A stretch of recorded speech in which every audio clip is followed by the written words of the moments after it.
I just finish my class and আমার একটা খুব ইম্পর্টেন্ট আজকে হচ্ছে প্রেজেন্টেশন ছিল, বাট এখানে আমার ক্যাম্পাসের পাশে একটা খুব সুন্দর মানে বাগান টাইপেরই বলতে পারেন বা পার্ক, বাট এখানে আমি হচ্ছে কিছুদিন আগে চেরি ব্লজমের ছবি তুলছিলাম, এখন যদিও নাই কারণ সামার চলে আসছে, বাট ইটস সো গুড। একটা ফ্রুট ফাইন্ড আউট করছি ঠিক সেই চেরি ব্লজম গাছেই। তো এটা কিসের মতো লাগতেছে, পাকা বড়ই না করম চা আমি জানি না, বাট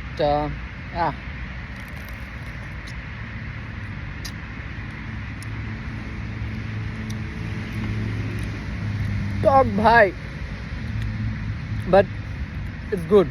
বাসায় আমার বিট লবণ আছে, আমি বাংলাদেশ থেকে নিয়ে আসছিলাম, ওটা দিয়ে খাম ভাবতেছি। তেরি বড় দেখা নিব, এগুলো পাকলে অন্যরকম লাগে বুঝছেন।